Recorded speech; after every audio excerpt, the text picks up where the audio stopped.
Frères et sœurs,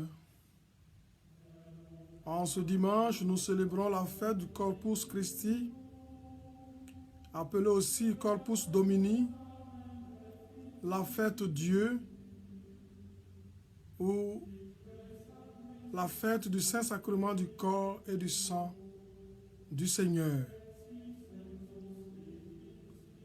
Cette fête remonte au XIIIe siècle. Elle s'est développée pour mettre en valeur la dévotion à la Sainte Eucharistie.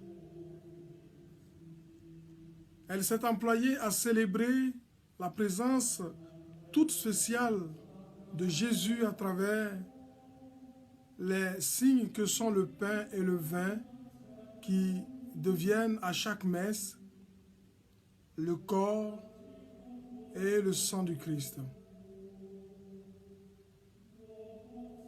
Présence incroyable, présence mystérieuse, accessible dans la foi au Saint-Sacrement du corps et du sang du Christ.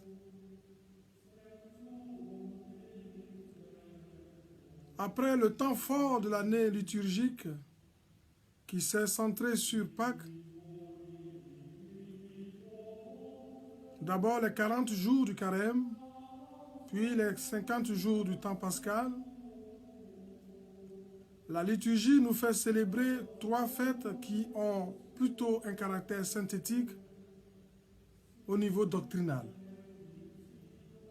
La très sainte Trinité que nous avons célébrée dimanche dernier, le Corpus Domini que nous célébrons en ce dimanche et le Sacré-Cœur de Jésus que nous célébrerons enfin dans 5 jours, c'est-à-dire le vendredi 19 juin.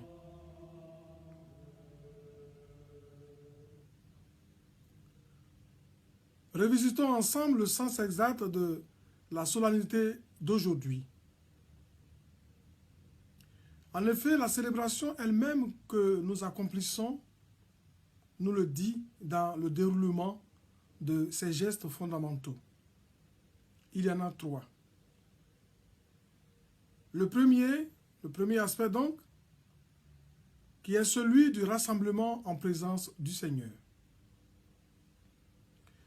Anciennement, on l'appelait statio en latin, l'Eucharistie étant un arrêt hebdomadaire sur le chemin de notre pèlerinage terrestre. C'est le sacrement des nomades que nous sommes. De dimanche en dimanche, nous nous rassemblons afin d'écouter la parole du Seigneur et reprendre des forces pour la semaine qui vient. Nous nous rassemblons autour de l'autel, particulièrement celui de l'évêque, pasteur du diocèse, comme cela se vivait aux origines, pour ne faire qu'un seul corps, comme saint Paul le dit dans la première lecture. Ce corps où il n'y a ni juif ni grec, ni esclave ni homme libre, ni homme, ni femme, car tous, vous ne faites qu'un dans le Christ Jésus. Galates 3, verset 28. Tous, vous ne faites qu'un. Dans ces paroles, on sent la vérité et la force de la révolution chrétienne, la révolution plus profonde de l'histoire humaine, qu'on expérimente justement autour de l'Eucharistie. Ici se rassemblent en présence du Seigneur des personnes différentes par leur âge, leur sexe, leur condition sociale, leur idée politique. Ici se rassemblent en présence du Seigneur des personnes que nous ne connaissons pas, forcément.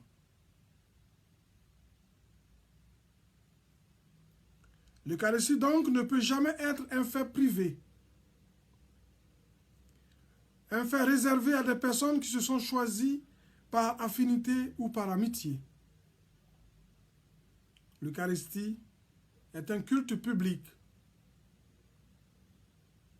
qui n'a rien d'ésotérique ou d'exclusif. Nos célébrations aujourd'hui ont le même caractère. Nous n'avons pas à choisir nous-mêmes qui nous rencontrerons. Nous venons et nous nous trouvons les uns aux côtés des autres, réunis par la foi et appelés à devenir un corps unique en partageant le seul pain qui est le Christ. Nous sommes unis au-delà de nos différences de nationalité, de profession, de classe sociale, d'idées politiques. Le Corpus Domini nous rappelle donc, avant tout ceci,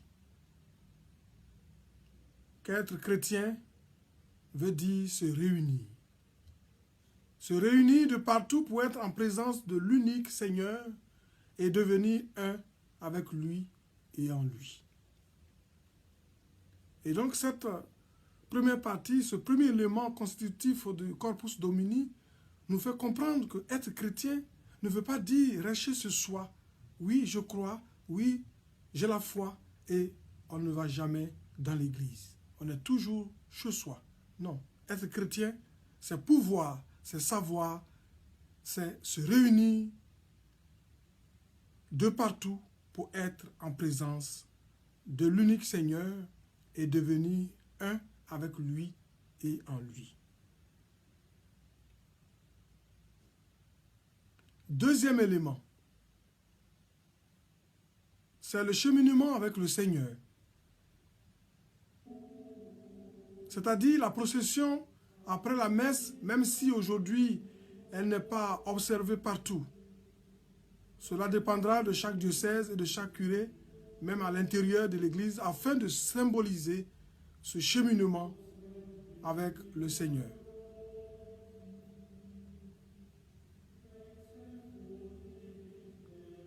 En effet, c'est la réalité manifestée par la procession que nous vivons ensemble après la messe. Presque comme son prolongement naturel, en nous déplaçant derrière celui qui est la voie, le chemin. Par le don de lui-même dans l'Eucharistie, le Seigneur Jésus nous libère de nos paralysies, nous fait nous relever et nous fait procéder, nous fait donc faire un pas en avant et puis un autre pas, et ainsi nous nous mettons en chemin avec la force de ce pain de la vie.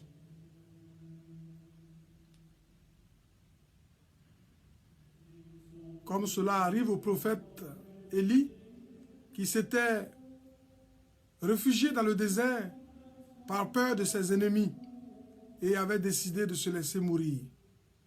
1 Roi, chapitre 19, versets 1 à 4. Mais Dieu le tira de son sommeil et lui fit trouver près de lui une galette qui venait d'être cuite. « Lève-toi et mange, lui dit-il. Autrement, le chemin sera trop long pour toi. » 1 Roi, chapitre 19, versets 5 à 7.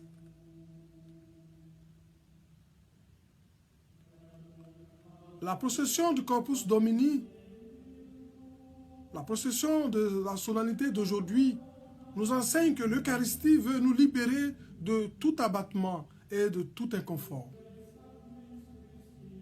Il veut nous relever pour que nous puissions reprendre le chemin avec la force que Dieu nous donne à travers Jésus-Christ. C'est l'expérience du peuple d'Israël dans l'exode hors d'Égypte, la longue pérégrination à travers le désert dont a parlé la première lecture. Une expérience qui est constitutive pour Israël, mais demeure exemplaire pour toute l'humanité. En effet, l'expression « l'homme ne vit pas seulement de pain, mais de tout ce qui sort de la bouche de Yahvé » au Deutéronome 8, 3, est une affirmation universelle qui se réfère à tout homme en tant qu'homme.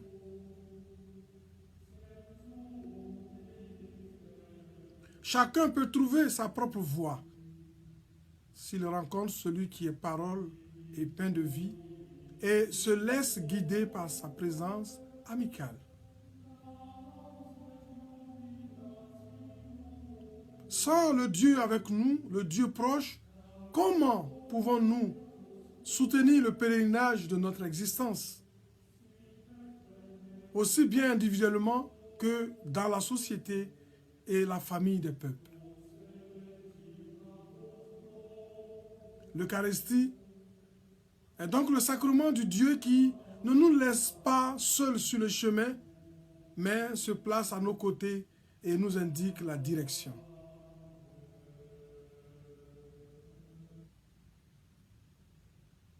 Nous voyons là le sens de la procession.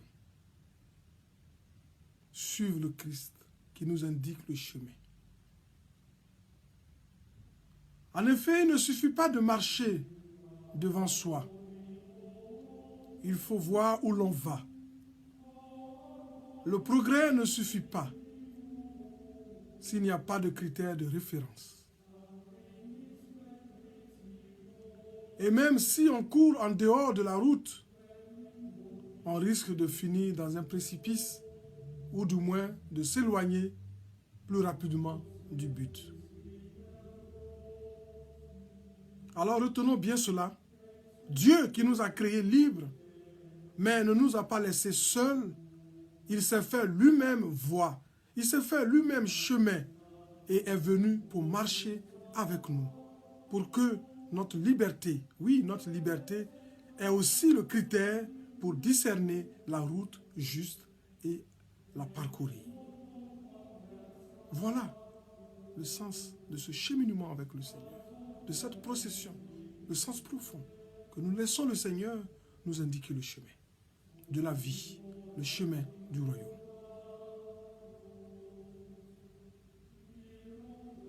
Le troisième élément, c'est à ce point, on ne peut manquer de penser au début du décalogue. Les 10 commandements où il est écrit « Je suis Yahvé ton Dieu qui t'ai fait sortir du pays d'Égypte, de la maison de servitude. Tu n'auras pas d'autre Dieu que moi. » Exode 20, chapitre 2 à 3. Nous trouvons ici le sens du troisième élément constitutif du corpus domini, s'agenouiller en adoration devant le Seigneur. Voilà le troisième élément. Il est très important, s'agenouiller en adoration devant le Seigneur.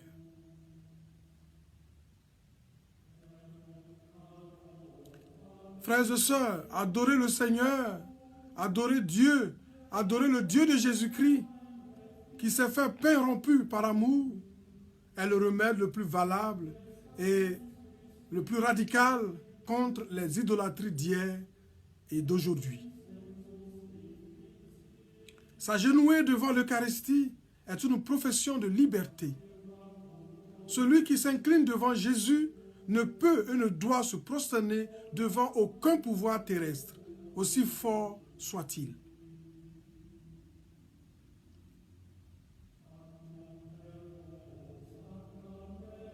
Nous les chrétiens, nous ne nous agenouillons que devant Dieu, devant le très saint sacrement, parce qu'en lui,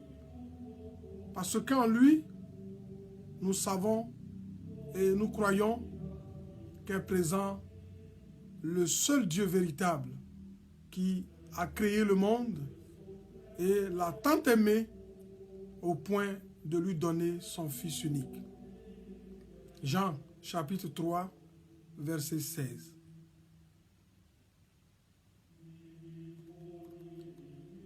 Oui, frères et sœurs, nous nous prosternons devant un Dieu qui s'est d'abord penché vers nous comme un bon samaritain pour le secourir et lui redonner vie. Et il s'est agenouillé devant nous pour laver nos pieds. Oui, il s'est agenouillé devant nous pour laver nos pieds sales.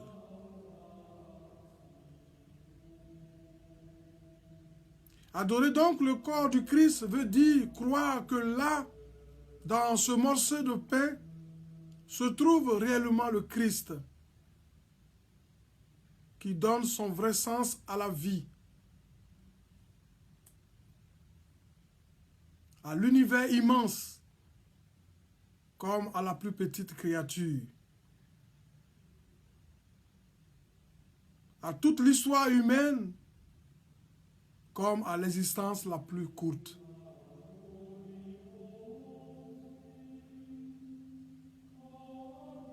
L'adoration donc est une prière qui prolonge la célébration et la communion eucharistique et dans laquelle l'âme continue à se nourrir. Elle se nourrit d'amour, de vérité, de paix. Elle se nourrit d'espérance parce que celui devant lequel nous nous prosternons ne nous juge pas, ne nous écrase pas, mais nous libère et nous transforme.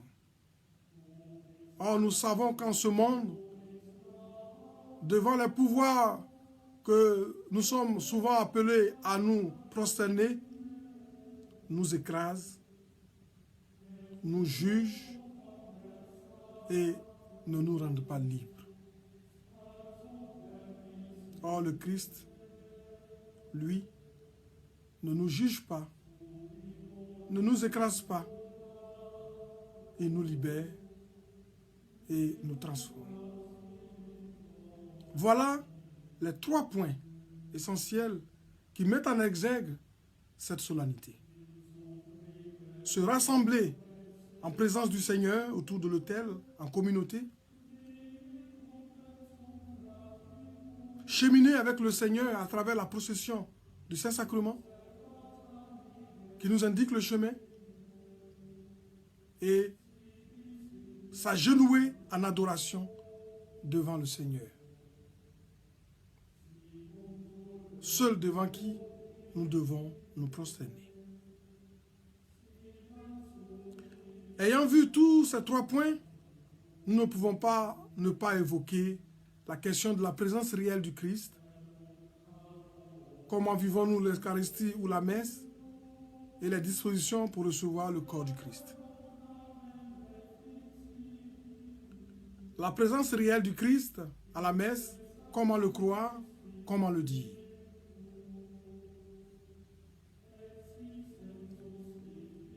Frères et sœurs, la parole de l'Église est claire. Pas question de la minimiser.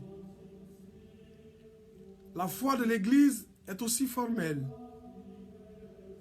Les chrétiens sont convaincus que c'est le Christ qu'ils reçoivent quand ils communient à la messe.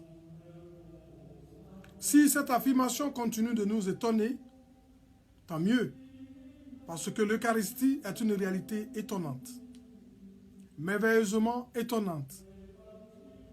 C'est merveilleux et c'est étonnant. Et nous croyons de toutes nos forces à la présence réelle du Christ dans l'Eucharistie.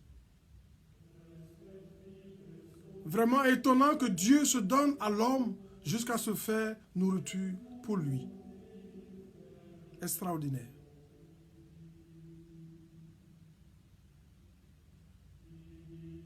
Quelle humilité. Quelle kénose.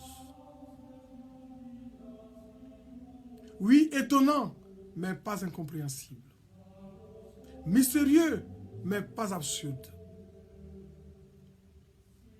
Il ne nous est pas demandé de croire des absurdités.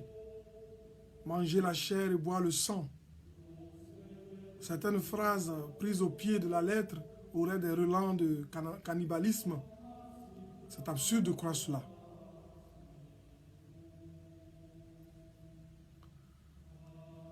Heureusement que notre foi en l'Eucharistie est autre chose. Et que nous n'avons pas à croire ces invraisemblables. Nous n'avons pas à croire à ces invraisemblances. Ces mots-là sont dans l'Évangile, bien sûr.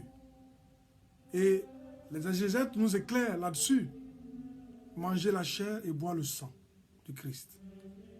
Mais l'expression corps et sang dans la langue hébraïque n'ont pas la même signification qu'en français. Le corps, c'est la personne tout entière. Le sang, c'est le symbole de la vie. Lorsque Jésus dit « c'est mon corps, c'est mon sang », c'est comme s'il disait « c'est ma vie, c'est moi tout entier ».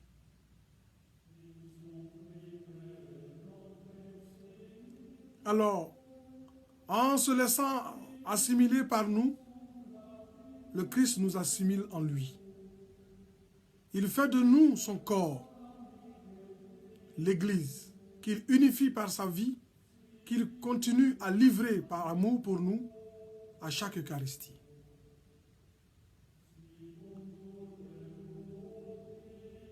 Mais en termes de sacrifice non sanglant, les jours, les années, les siècles passent, mais le geste dans lequel Jésus a condensé tout son évangile d'amour ne passe pas. Il ne cesse pas de s'offrir lui-même, agneau immolé et ressuscité, pour le monde, pour le salut du monde.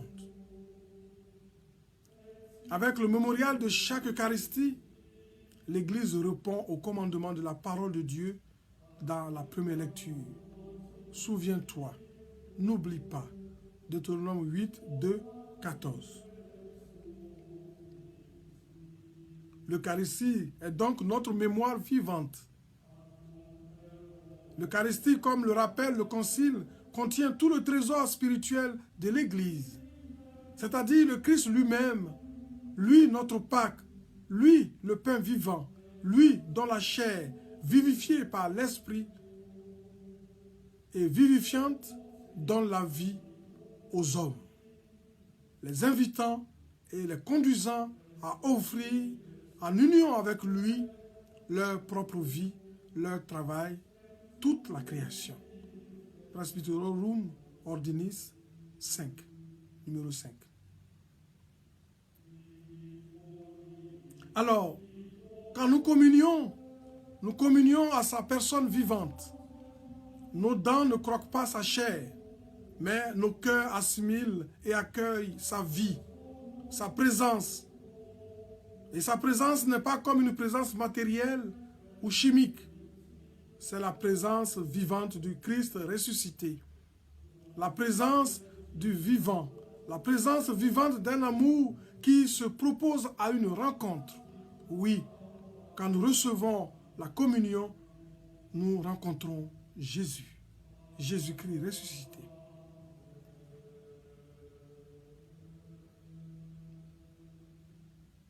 Il se fait notre nourriture. Oui, les chrétiens, oui, nous les chrétiens, nous choisissons de nous alimenter à ce pain-là, à ce pain de vie.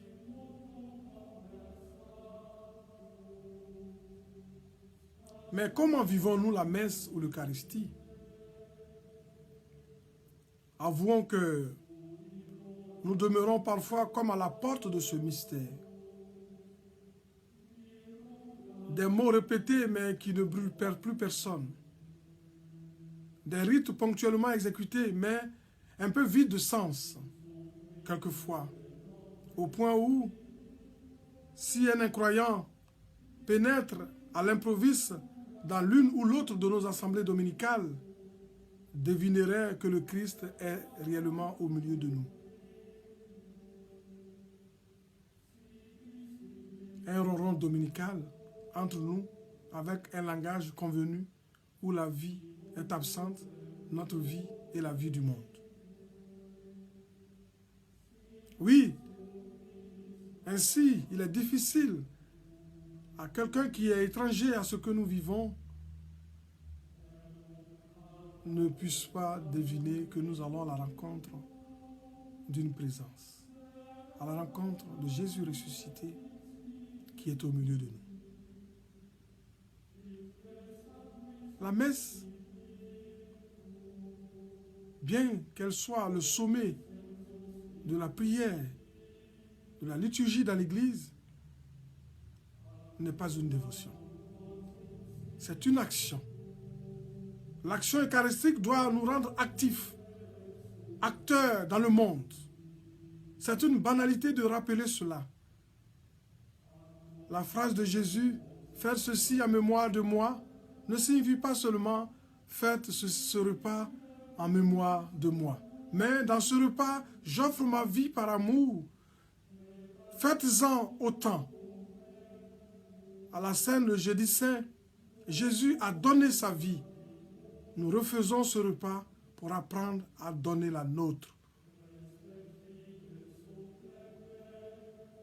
Pour accueillir la vie divine et le mystère de notre salut qui nous sont offerts à chaque Eucharistie, il s'agit, tout comme les apôtres dans l'Évangile, de croire à ces paroles que Jésus prononça un jour à Capharnaüm. Je suis le pain vivant descendu du ciel. Si quelqu'un mange de ce pain, il vivra éternellement. Jean chapitre 6, verset 51. Alors, l'Eucharistie se vit dans la foi. L'Eucharistie se vit quand nous croyons que Jésus est notre vie. Quand nous croyons que Jésus nous donne sa vie à travers l'Eucharistie.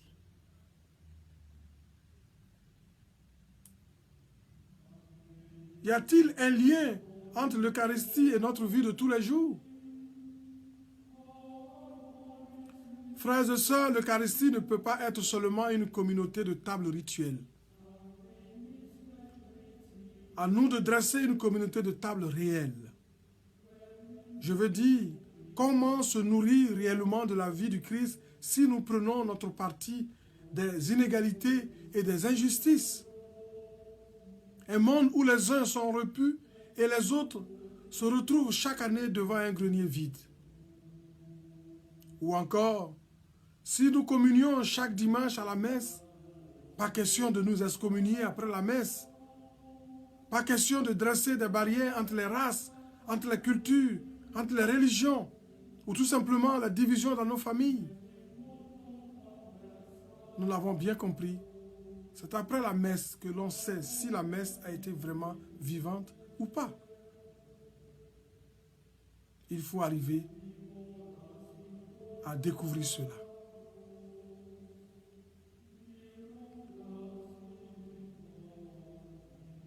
Le pain que nous recevons au cours de la messe, c'est ce pain qui devient corps et sang du Christ, ainsi que le vin.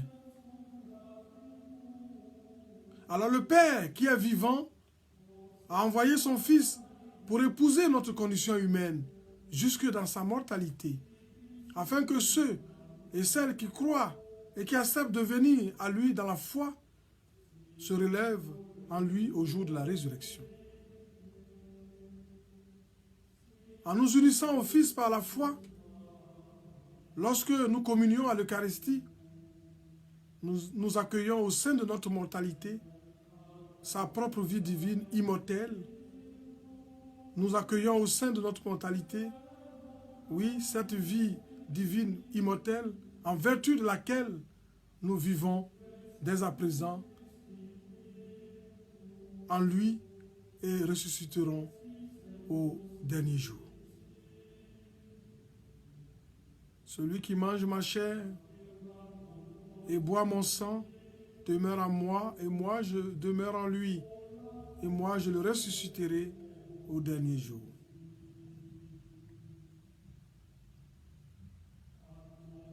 Oui, les exégètes soulignent qu'il est difficile de savoir si les paroles de Jésus sur le pain de vie annonçaient directement l'Eucharistie.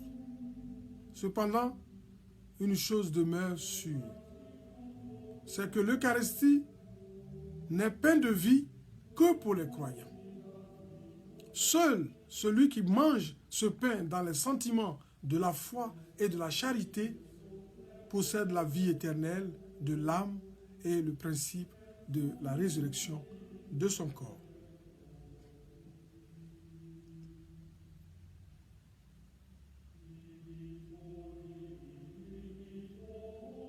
Le désir donc de recevoir Jésus-Christ dans l'Eucharistie doit être soutenu, doit être nourri par la force de la foi.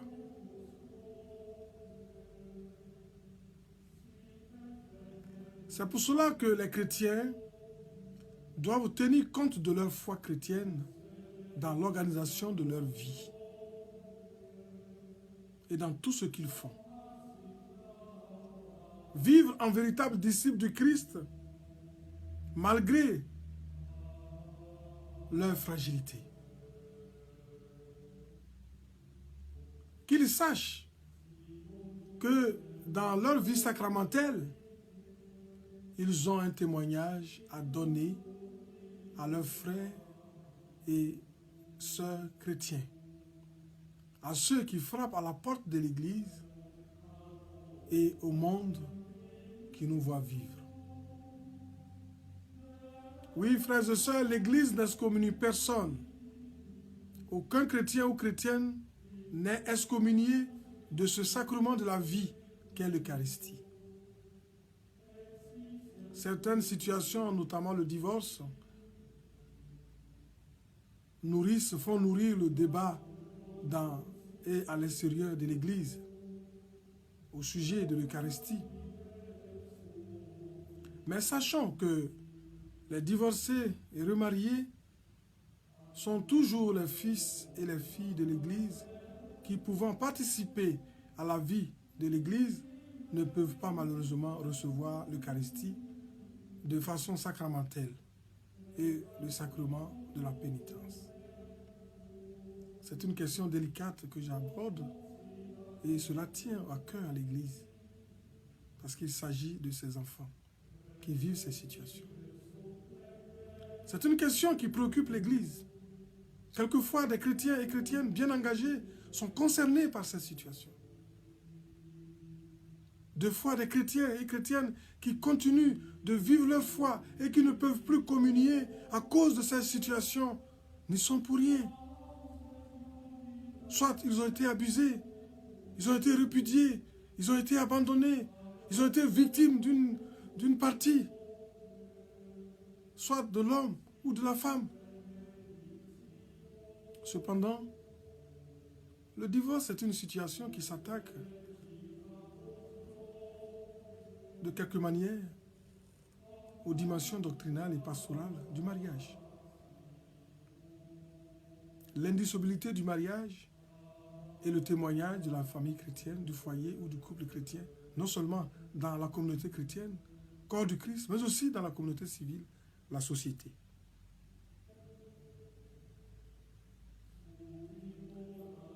Divorcés et remariés civilement ou simplement dans une nouvelle liaison, Dieu ne les abandonne pas. Dieu ne les a jamais abandonnés.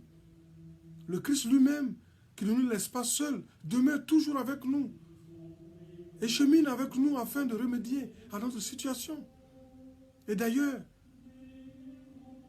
la communion, le corps du Christ, n'est pas la nourriture des saints, n'est pas la nourriture des anges, mais il est la nourriture de ceux qui cheminent, la nourriture de ceux qui ont besoin de force, de ceux qui sont faibles, de ceux qui ont besoin d'être relevés, la nourriture des pécheurs. Ainsi donc au moment de la communion, le Christ qui se donne à nous se précipite dans le cœur de tous. Et d'ailleurs, il se précipite dans le cœur vrai,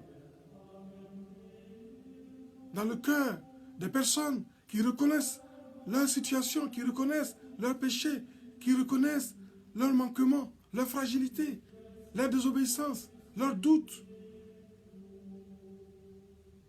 Ils se précipitent dans le cœur qui le désirent, même s'ils ne le reçoivent pas sacramentellement.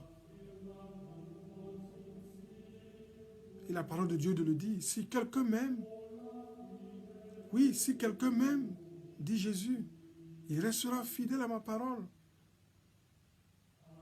mon Père l'aimera. Nous viendrons chez lui. Nous irons demeurer auprès de lui. Dans la communion sacramentelle comme dans la communion spirituelle ou mystique, nous recevons le Christ qui se donne à nous.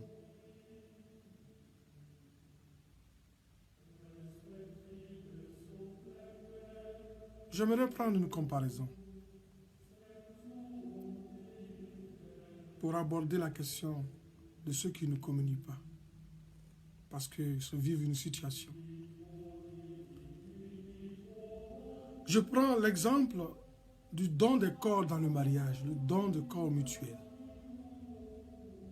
la consommation du mariage. Quand intervient une situation comme l'âge avancé ou la maladie grave, les époux sont d'accord avec nous que l'amour ne se vit plus comme on l'aurait souhaité.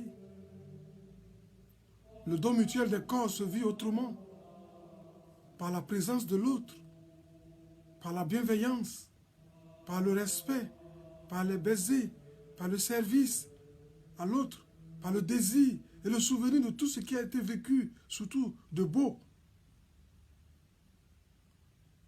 On fait tout ensemble, sauf le don des corps, l'un à l'autre, comme quand les époux le pouvaient.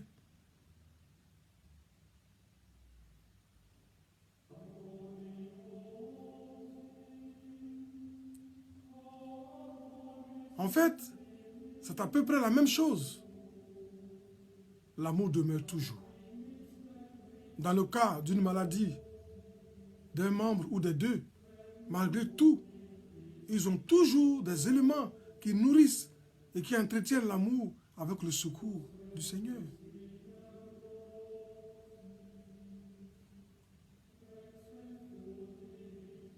Pour ceux qui ont la possibilité de communier, de toujours communier, cette solennité doit nous faire réfléchir sur la façon dont nous nous approchons du corps du Christ.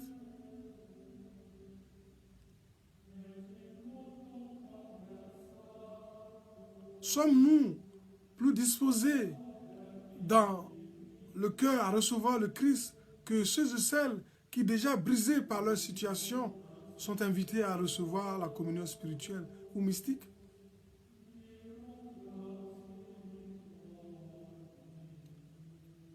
Le pharisien et le publicain montaient au temple pour prier. Cette scène doit nous interroger. En Luc chapitre 10, versets 9 à 14. Le texte nous dit, les deux revenus à la maison, c'est le publicain qui s'est rendu coupable devant Dieu, qui s'était converti. Alors, relisons attentivement ce texte pour notre propre gouverne en cette solennité du corps et du sang du Christ.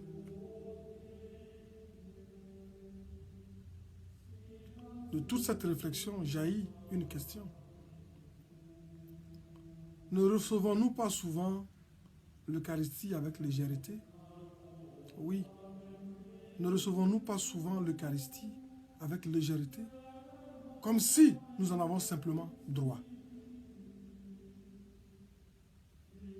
Regardons bien de près.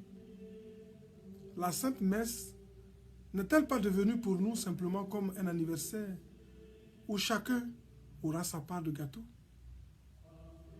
Alors, comment une telle attitude peut-elle contribuer au progrès spirituel des chrétiens?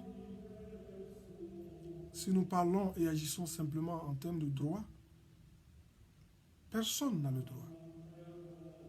Personne n'en est digne. Personne ne doit s'enorgueillir.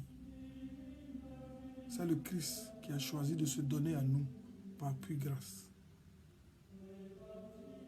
pour nous sauver, pour nous guérir, pour nous relever, pour nous rassasier de sa vie.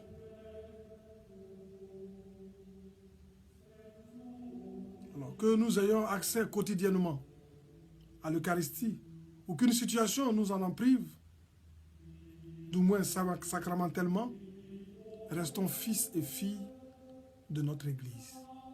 En accueillant et en pénétrant de plus en plus sa pédagogie, en demeurant comme un enfant qui laisse sa mère ou son père lui tenir la main afin de le conduire prudemment, avec bienveillance.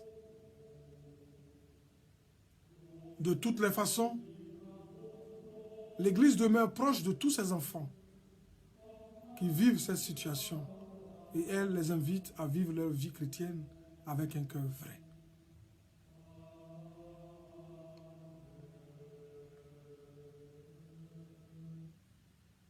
Dans le témoignage de telles personnes qui vivent des situations si difficiles, Dieu est présent.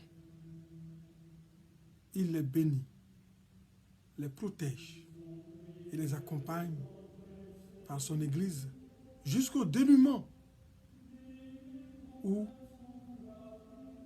si ce n'est pas possible, jusqu'à la fin de leur vie.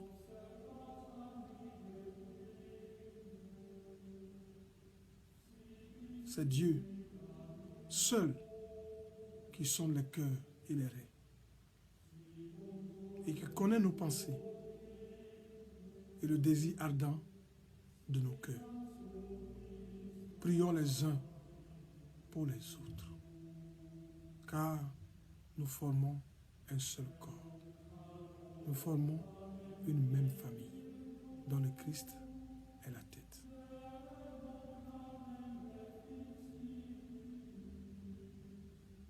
En cette solennité du corps et du sang du Christ, il est tout particulièrement bon de rester devant le sacrement de l'autel et de renouveler notre profession de foi dans la présence réelle du corps et du sang du Seigneur donné pour la vie du monde.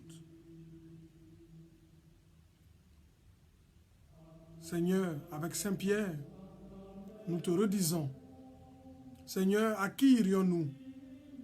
Tu as les paroles de la vie éternelle. En ce jour, par cet acte de foi, c'est ta vie divine et éternelle que nous voulons appeler sur nos histoires humaines, souffrantes, opprimées par les préoccupations et les peines. Ô bon pasteur, notre vrai pain, ô Jésus, aie pitié de nous, nourris-nous et protège-nous. Fais-nous voir les biens éternels dans la terre des vivants.